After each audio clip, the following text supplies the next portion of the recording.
Good evening, everyone. I am Harsh Gupta and I am going to present the topic long run causes of comparative development. This presentation aims to explore why some countries and regions achieve sustained economic development while others remain underdeveloped. In this presentation, first we see the causes of comparative development and understand its effect. Then we have few causes comparing two countries to understand relevance of these causes in current world. Then we will see study of Nobel Prize winners, and in conclusion, we have interrelation between these causes. So first, what is comparative development? Comparative development involves understanding why certain regions prosper economically while others lag behind. Now, this slide contains why do we need to understand the causes of comparative development. Understanding the causes of comparative development is crucial as it helps identify the roots of backwardness in development status and persistent inequality. This understanding aids policymakers in formulating strategy for inclusive growth, empowering civil society, and building robust institutions. Here are the major causes that are responsible for comparative development in long run.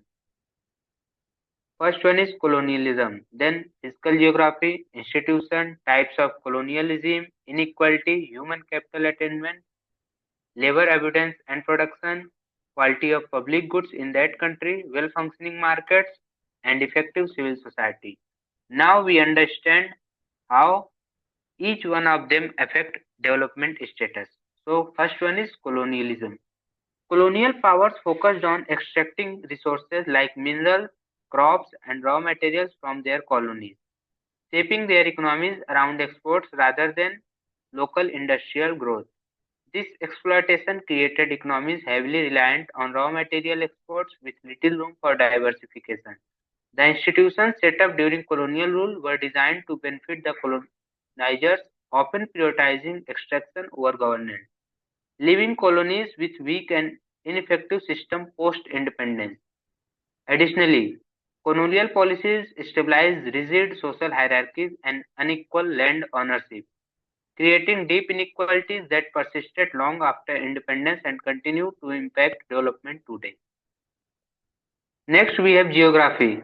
Access to waterways boosts trade and economic growth, while landlocked countries face higher costs. Tropical climates often struggle with disease and low agricultural productivity, and resource-rich regions may grow quickly but risk dependency and instability. Next, we have institutions. Effective institutions ensure law enforcement, protect property rights, and attract investment, while decentralized governance allows regions to address local needs and fair resource management promotes economic stability and sustained growth. Another one is type of colonial regimes. Generally, there were two types of colonial regimes. One is settler colonies who were used to rules by staying in country, and another one is extractive colonies who ruled from outside. Settler colonies typically developed stronger and more inclusive institutions, while extractive colonies focused on resource exploitation, leaving weak governance system and indirect rule further weakened administrative structures, resulting in poor infrastructure and long-term development challenge. Next cause is inequality in the country. High levels of social inequality prevent broad-based economic growth by concentrating wealth and opportunities among a small segment of population, leaving the majority with limited access to resources. Unequal land distribution further exacerbates this issue as it reduces agricultural productivity and hampers rural development, making it harder for marginalized communities to thrive. Persistent wealth gaps create significant barrier to essential services like education and healthcare, which are crucial for economic mobility and workforce development. Next, we have human capital development. Education and healthcare creates a skilled, productive workforce that drives sustained growth, while poor human capital hinders innovation and competitiveness, making nations with high literacy and skill levels more attractive for investment. Another one is labor abundance and production. Abundant labor enabled specialization and trade, fostering economic diversity, while societies with stabilized production system enjoy greater stability, and their comparative advantages shaped their roles in colonial economies. Further, we have quality of public goods. Access to healthcare, education, and infrastructure is crucial for development, as poor public goods lower quality of life and productivity, while well developed services enhance social mobility and economic stability. Next cause is well functioning market. Transparent markets ensure efficient resource allocation and fair competition, while corruption and inefficiencies hinder growth and investment, making effective markets essential for fostering innovation, entrepreneurship, and job creation. Last one, we have effective civil society. A strong civil society promotes accountability and public participation in governance, protects rights, reduces corruption, and supports equitable policies, contributing to democratic stability and social cohesion. Now, we are going to see some cases of these causes by comparing two countries in each case to understand how these causes of comparative development relevant in current world. First, we look at a case of how colonialism affects the development level of countries, comparing India and United Kingdom. India, which was colonized by the British for nearly 200 years, and during this time its economy was mainly shaped to benefit Britain rather than its own people.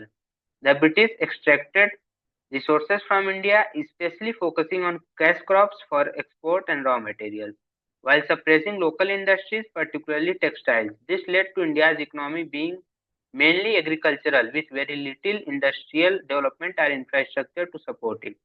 On the other hand, the United Kingdom, as the colonizer, reaped the benefit of its colonies. It is used the wealth from its colonies to fuel its industrial revolution, building strong industries, infrastructure, and human capital.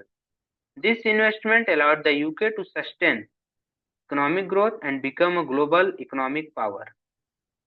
Now, what is the outcome of this case? The outcome of this colonial relationship was that India was left economically underdeveloped with weak institutions and a lack of industrial capacity when it gained independence. Meanwhile, the UK used its colonial advantage to build a powerful and advanced economy. This slide shows the impact of physical geography on development by comparing Singapore and Chad as examples. Singapore, despite being a small island nation with a limited natural resource, has benefited immensely from its strategic location on the Malacca Strait, a major global shipping route. This geographic advantage has allowed Singapore to become a key global trade hub, investing in world-class port facility and infrastructure. Its favorable climate and access to waterways have supported growth in trade, finance, and industry, making Singapore one of the wealthiest and most advanced economy in the world. In contrast, Chad, located in landlocked Central Africa, faces significant geographic challenges without direct access to ocean. Trade and transportation are costly, and the country depends on neighboring nations' infrastructure for trade routes. Chad also struggles with an arid climate, frequent droughts, and limited agricultural land, which restricts its ability to produce food and generate economic activity. These geographic factors hinder Chad's economic growth and diversification. The outcome The outcome is Singapore's strategic geographic position has enabled it to thrive as a global economic powerhouse, while Chad's landlocked arid geography limited its access to trade and agricultural potential. Now we see the impact of inequality on development by looking at India and Switzerland. In India, social and income equality is deeply entrenched with significant disparities across region and social groups. While economic reform has spurred growth, wealth distribution remains highly uneven. This inequality affects access to essential services like education, healthcare, and employment opportunities, particularly in rural areas. As a result, many people are unable to fully participate in or benefit from the country's economic progress. On the other hand, Switzerland has a much more equitable distribution of income and resource. Access to quality education and healthcare is widespread, enabling high levels of social mobility. This ensures that individuals across all social strata have similar opportunities to succeed, contributing to a cohesive and prosperous society. The outcome shows that Switzerland's low inequality fosters inclusive growth and social stability, while India's persistent inequality limits its ability to achieve broad based economic development and equitable access to services. Now, our next case is how human capital development impacts the growth of nations, using India and Afghanistan as examples. India has made significant progress in improving education and healthcare access, particularly since the economic reforms of 1990s. Initiatives like the midday meal scheme, and which encourages school attendance, and the expansion of primary education have significantly raised literacy rate. Advances in healthcare infrastructure have also helped lower mortality rates and improved over public health, contributing a more productive workforce and better economic prospects. Afghanistan, on the other hand, has struggled due to prolonged conflict and political instability. This challenge has severely limited access to education and healthcare, particularly for women and rural population. As a result, literacy rate remains low and the overall productivity of Afghanistan's workforce is restricted, making it difficult for the country to achieve sustainable economic growth. Now, let's look at a case comparing how well-functioning markets have influenced development in India and United States. India has made significant progress in improving its market function, especially since liberalization in 1990s. However, bureaucratic red tape, complex regulatory procedures, and corruptions continue to create challenge, slowing down efficiency and discouraging foreign investment. Despite these issues, India has implemented reforms aimed at improving transparency and making it easier for businesses to operate. But market efficiency still holds back faster economic growth. In contrast, United States has one of the most developed and efficient market system in the world. It boasts transparent regulation, strong property rights, and a reliable legal system that support free enterprises. The US also has well-functioning financial markets and robust infrastructure that drives technological innovation, attracting global investors and fostering continuous economic growth. The outcome of this comparison is US has a highly efficient market system that fuels innovation and economic resilience, while India is still working on streamlining its market and reducing barriers to economic growth and attract more investment. Now, there is an important current topic that aligns closely with the theme of this presentation, and it is 2024 Nobel Prize winners in economics. This year, the prize was awarded to Daron Acemoglu, Simon Johnson, and James Robinson for their pioneer research on how institutions shape economic development. Their work focused on critical questions: why are some nations wealthy while others remain poor? Their studies highlight that the type of institution a country has, whether inclusive institutions or extractive institutions, plays a central role in its economic trajectory. Inclusive institutions promote equal opportunity, enforce property rights, and encourage innovation, creating an environment where broad sections of society can thrive. In contrast, extractive institutions concentrate power and wealth in the hands of a few, leading to inequality and stagnation. This research, particularly their well-known book Why Nation Fails, also connects these ideas to colonial legacy. They argue that many of the disparities in global development today are rooted in the system stabilized by European colonizers.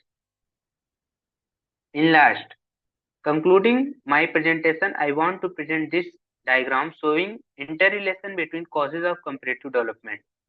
This diagram illustrates the interplay between physical geography, pre-colonial institutions, colonial regimes, and post-colonial outcomes, showing how these factors collectively influence income and human development. As we see at the top, physical geography including climate shapes pre-colonial labor evidence, production structure, and comparative advantages alongside the evolution of pre-colonial institutions. These elements, coupled with local features like settler mortality, determine the type of colonial regime, whether extractive or inclusive, that was stabilized. The colonial regime in turn directly impacts inequality, post-colonial institutional quality, and public goods provision, creating a pathway for long-term development or stagnation. If we talk about the bottom half of the diagram, bottom half demonstrates the subsequent ripple effects of colonial legacies. High inequality undermines human capital and reduces the quality of public goods, such as education and healthcare, while well-functioning markets and effective civil society are crucial for fostering equitable development. These factors collectively determine the quality of post-colonial institutions, which influence income distribution and human development outcomes. Countries with inclusive institutions, strong public good provision, and effective civil societies are better equipped to achieve higher levels of income and human development. Conversely, extractive colonial systems often result in persistent inequality, weak institutions, and poor development outcomes, and which we also seen in our cases. Thank you. That's all from my side.